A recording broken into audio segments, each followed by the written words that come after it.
Welcome back to the Real Estate Jam Session. We've got a great one today focused on multifamily investing. We're going to talk about why you should invest in a single market.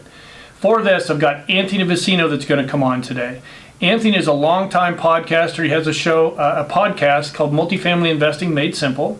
He also is a published author called Passive Investing Made Simple. So as you can hear in the titles, he makes everything simple. So this is really going to help you out. Now, if you're new to the channel, my name is Joe Killinger. I've been a real estate entrepreneur for over 20 years. I use this platform to really walk, people that want to become new investors or real estate agents, everything that's worked for me and what failures I've had. And there's just a little bit of both. And I ask my guests that come on to walk us through what's worked well for them and the failures that they've had. So I think you can really learn a lot from our experiences in the real estate industry. So make sure that you go ahead and subscribe. We put these out every Tuesday and Thursday at 2 p.m. PST twice a week. So we can put a lot of content out for you. So make sure you check in. If you ever have questions, make sure you DM me directly. And if you want to see Anthony's podcast or his book, I'm going to put the links below.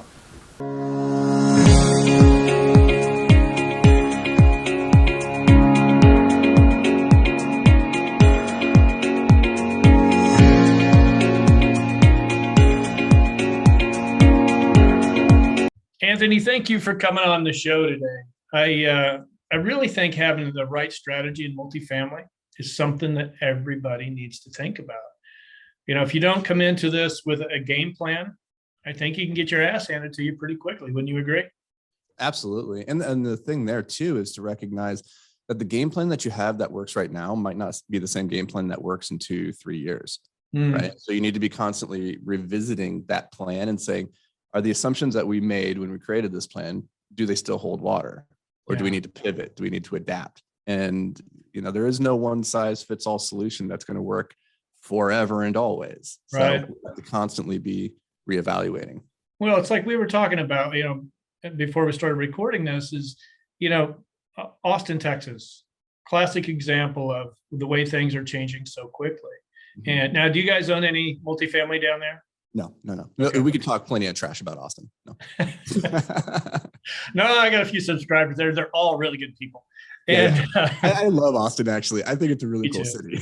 Me too. I'm actually going to be there, I think on the 4th or 5th. So I'm heading down there to meet some people. But you talk about a city that's changing quickly. And even Dallas too. I spend time in Dallas and Austin. I don't really know Houston very well, or I'm sure San Antonio's growing very quickly too. But if you come into that as a cash flow game plan, you start buying there, you're going to be changing your numbers fairly quickly. Mm-hmm. So I think that's a classic example of how you're going to have to kind of pivot your idea to where, okay, I'm not going to make as much anymore because there's so many people in the marketplace. And, am I going to have to end up going for just appreciation play, which I don't know the appreciation that it's going in Austin, but I'm sure it's pretty substantial right now. And I don't know that I want to be doing that in Texas. Yeah, I think in general, when your business model is predicated on appreciation and like downstream valuations that aren't linked with, the forced of appreciation that we can do through like a value add renovation or something. Like if we're just saying, okay, we're going to buy this, it's a good Class B solid property, doesn't need a lot of renovations, and we're just going to buy and hold it for the next 5 years and assume it's going to keep appreciating 10-15% every year because it's Austin and that's what it's been doing. Well, you might prove out to be right. You might be, but I mean, it's not investing in the strictest definition, at least in my book. It's more speculating at that point. Like investing for me, you have to have a little bit more control. And I think anytime, like right now is a very hard time to find good cash flow, right? Like in pretty much all the markets. But that's not to say that you should just like throw that out and say, well, we can't find cash flow, therefore we just change our underwriting parameters and say that's okay, right? Like cash flow is the lifeblood of a healthy investment and a healthy business. And like if you don't have it, because just change that word, right? Like it's not cash flow, it's profits. Without profits, your business is not in a good place. So I'm first and foremost, like you got to find that cash flow, because without that, you can't survive the rough times. Yeah, I agree. And that's why I know that the subject of this video is why you should invest in a single market. I'm a firm believer in that. And, I think you should get into a market where you know everything about a market. Now, how big that market is, maybe you could give us some guidance on what you think, how broad we should take our market. Is it an entire city, or is it, 40 blocks, 30 blocks, how big that is? But I just think that if you really have a focus on a market and you know everything, how many properties are on the market right now, how many days on market, you get to know people in that market, you network in that market. I really think that's the way to go, don't you?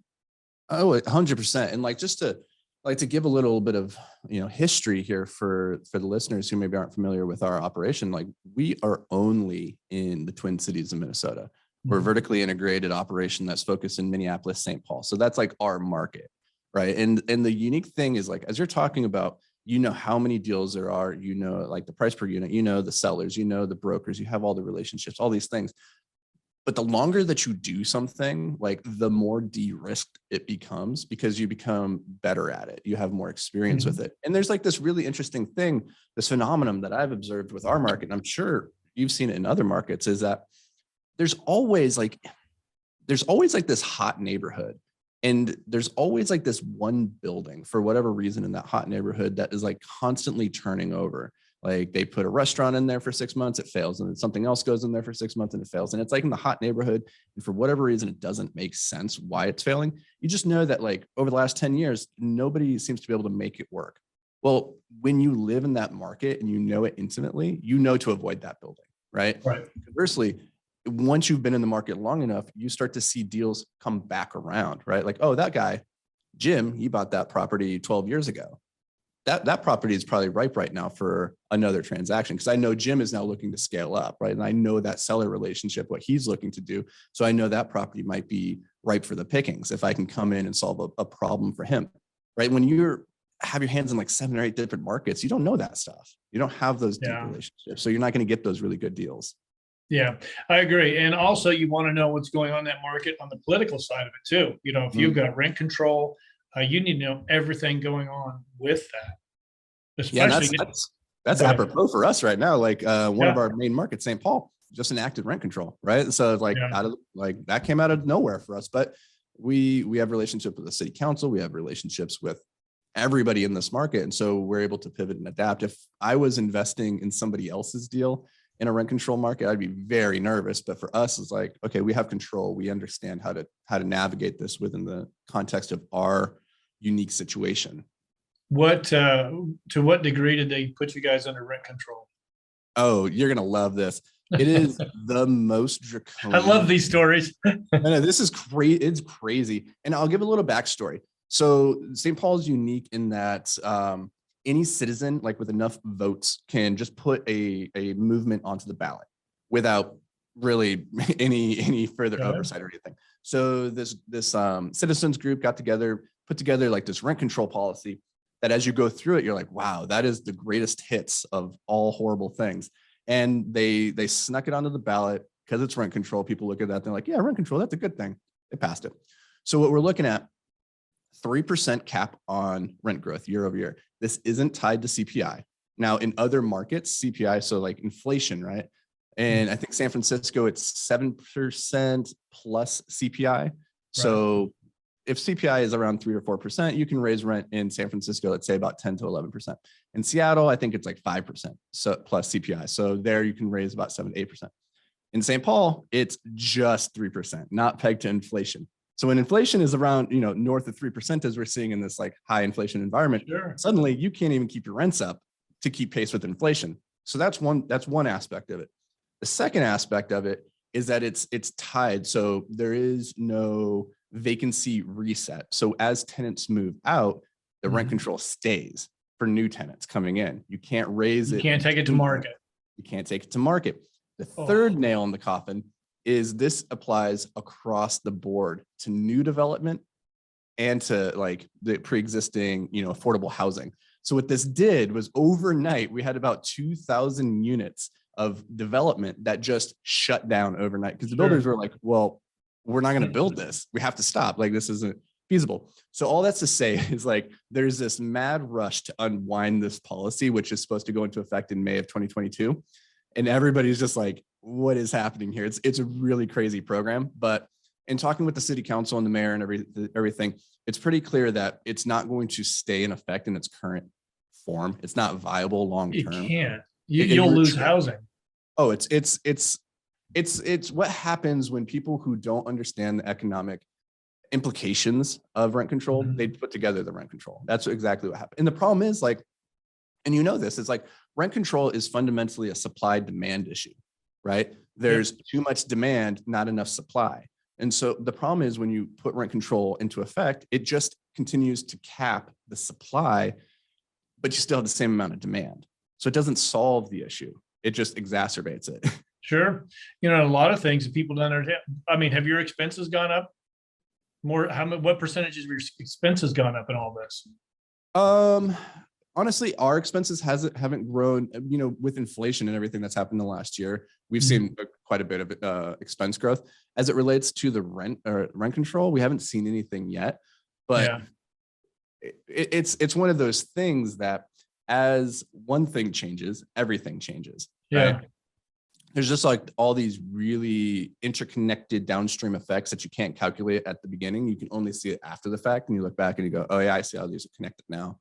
So it's an interesting time to be in this market. Yeah, 3%, that'd be tough because your expenses are probably going up that much alone. And if you can't raise rents. Yeah, I think in general, in the last year, talking to developers, and we're not developers, so we don't do building, we don't build from ground up. But in talking with developers, they're easily seeing it's $20,000 per unit more expensive to build this year than it was last year. You know, that's 20%. Yeah, no, not 20%, 20,000. So usually in our market, it's like that would equate to about 10% actually, because it's about 220 to build ground up here. And you can't charge more rent for that. You can charge more rent. Yeah, it's just crazy. But that's why it's so key, I think, to be in that market that you know. Yeah. I mean, if you've got a building across, you know, you got one building in each city in the area, and they're all under these different rent controls, it's hard to keep track of all that. It truly is. Yep. And the thing is, like, because we are in this market, we're able to talk to other operators, talk to the city, and figure out like, okay, what can we do to still survive and thrive in this market condition? Because the thing is, like, things change, but there's always ways to thrive. Somebody's always making money. So your goal in real estate, regardless of what you're doing, is always just to be pivoting and adapting and say, okay, what do we do now, given this information? And there's a lot of things that we can do still to, you know, improve our operations. You know, we can drive down expenses. There are still ways we can drive up revenue that aren't linked to rent. So we just have to be more creative in how we present those. You know, what asset class do you guys focus on? So we historically focused on value add class B and C. Like, I would say pre-COVID, pre-2020, we were more in the class C space. With COVID, we made more of a flight towards quality and went more into the class B space, with the idea that we didn't want to be doing any really heavy value add renovations during that period of time where labor was short, supply logistics were, nobody had any insight. And so we made a flight towards that quality, and that's proven out to be a pretty good strategy, all things told. Yeah, I would think so. Yeah, I think, and then being in one market, the networking, and you just spoke about that, I think is key. You're going to get to know all the brokers. You're going to get to know all the sellers. How are you finding that what works best for you guys to get in touch with sellers? Through the brokerage community, or do you guys cold calling? So we, in the beginning of our careers, we leveraged broker relationships very, very heavily. And through those broker relationships, every time we'd go do a transaction, every time we'd go do a tour, we were very intentional about using that as an opportunity to build a relationship both with the broker, but then whoever that seller is. Because in a lot of cases, the seller would show up, right? And they would take us on this tour. We'd see this building, and we'd just get into a conversation with them and stay in touch. And even if we didn't end up buying that building from them, a lot of times, if somebody's selling one building, there's a good chance they own a couple other buildings. And so if you can be that relationship where you're following up and saying, hey, do you have anything else? Or if you can take them out, like we have what we call our wine and dine list. And so this is a list of brokers and sellers that we have relationships with, who every quarter we follow back up with, and we either take them out to dinner, we take them out for a coffee, we just give them a phone call. It depends on like where that relationship is and what they need at that point.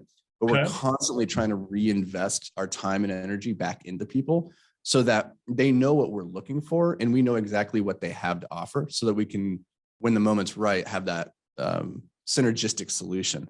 So a lot of our deals these days almost exclusively come from direct from sellers that we have these relationships with, these guys and gals who've been in the game for a really long time, like 30 plus years. And they're getting to that end of the road where they're like, I'm ready to either go bigger and scale larger, or I'm just ready to get out of the game entirely. And they have these nice portfolios that they're looking to easily transact. In a lot of cases, like the old sellers in our market, and it might be the same in yours, they don't really care about getting top dollar. They just don't want a headache. Like they want it to be make easy. it simple. Exactly. They want it Yeah. easy. And so that's what we've kind of built our reputation on in this market, is that we do what we say. When we put a deal under contract, we close. We don't retrade unless there's something just horribly egregious, but we get the deal done. And that's something that sellers value and sellers talk. And so that's really been key to our success. Yeah. Yeah. That whole, and you're right on. If you're going to go into a market, especially if it's a smaller market, you better do what you say, because it will spread very quickly that you don't follow through on your transactions, or you get deals in escrow and you retrade every one of them. That's going to spread around the community, and that will end up biting you in the ass in the end. Yeah, our first two company values, we have 5, but the first 2 is, number 1 is we show up, and number 2 is we do what we say. And like that does seem really simple and basic, but I guarantee, like, I think it was Woody Allen said 80% of success in life is just showing up. Like if you just show up, that gets you almost all the way to the championship. The other 20% is just doing what you say, doing that consistently. You can't help but win. Yeah. And the thing is, everybody has access to information now. So, I mean, it's just, you really should know your market. You've got to, it's not that hard to be the smartest one in the room when you have all this data, right? Because a lot of people, like you just said, they won't take the time to look at it. They'll just go in and kind of glance at it. But if you do a deep dive into what's going on in your marketplace, I think it's going to put you way ahead. Now, do you guys do, I know that you go out quarterly with your people that you work with closely. Do you have an email program to stay in front of people? We do. And, for us, we're vertically integrated. And so we have from, resident relations and property management team handling leasing and maintenance, repairs, all that stuff. And then we also work with investors that come into these deals with us. So we have a pretty robust CRM system where we're tracking both investors and tracking residents, and then tracking, professional relationships for, you always have to get 3 things synced up to be successful. You have to get your capital flow, your deal flow, and then your operational capacity. If any of those get out of whack, then, if you have too much capital but not enough deals and no operations, then that doesn't do you any good. If you have too many deals but no capital, well, that doesn't do you any good. And if you have too much capital, too much deals, and you can't operate it, well, that doesn't do you any good either. So we try to focus on all 3 of those. Yeah. Do you guys self-manage, Anthony? We do. Yep. So we have in-house property management company with leasing and maintenance employees. That I don't deal with residents personally, but we have people that do that. Yeah. We have investors that have in-house. We have some that do third party, and the third party property management companies are sometimes good connections. They know they're talking direct to other owners. They can bring you deals as well. That was actually a good resource for one of our investors. That's a great one. Actually, a deal that we did back in September. We closed a deal in July with the seller, who was another old guard investor who we've known for a long time.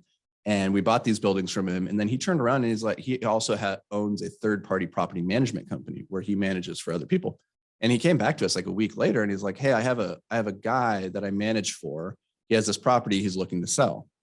And we're like, cool, we'll take a look at it. And so he just lined that one right up for us without ever going to market or anything. It was perfect. And so like that third-party property manager, they know who's looking to sell in their stable. And one of the values that they can bring to the table is like making it so that they don't have to take it to market, because taking a property to market sucks. Like it's a lot of work. It's a lot of headache. So if we can avoid that, cool. Yeah. And the property management company wants to keep their job. So they're If you say, hey, Exactly. I'll keep you guys on board.